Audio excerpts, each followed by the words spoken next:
Good morning everyone, welcome to happy hours. সবাই জানাচ্ছি অনেক অনেক গুড উইশেস।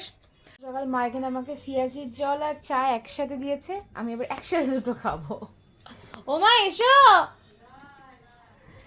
ভীষণ ভালো ওয়েদার, মানে এই ওয়েদারে না এরকম থাকে না। এই প্রত্যেকবারই আজকে দিনে কোনো একটা মেঘলা মেঘলা ওয়েদার থাকে, আজকে যে হঠাৎ করে কেমন একটা ওয়েদার। দীপ দীপ দীপ স্নান করে এখন রাহিকে ষষ্ঠীর ফোঁটা দিচ্ছি, এরপরে বেরিয়ে যাব আমি। তার আগে ষষ্ঠীর ফোঁটাটা দিয়ে মায়ের কাছে ফোঁটা নিয়ে তারপরে বেরোবো। দুজনেরই, আমার আর মায়ের একই প্রার্থনা, আমাদের সন্তান যেন ভালো থাকে। সত্যি আজকের দিনের মধ্যে সমস্ত মায়েরই একই প্রার্থনা।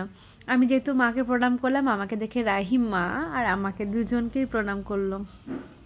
সত্যি বলতে বাচ্চাদের কিছু বলে দিতে হয় না, যেমনটা দেখে ওরা তেমনটাই শিখে ফেলে। এদিকে আজকে দিনে স্পেশাল ব্রেকফাস্ট, গোটা সেদ্ধ ছাড়া তো কোনো কথাই চলে না। এটাকে খাওয়া দাওয়া করে এরপর বেরোবো। এর সাথে প্রত্যেকবার অল্প করে মুড়িও খায়, তবে এবারটা সত্যি সময় নেই, অনেকগুলো কাজ হাতে নিয়ে বেরোচ্ছি এবং টাইমে তাড়াতাড়ি ফিরতে হবে। রাহিকে এসে খাওয়ানো দাওয়ানো করাতে হবে।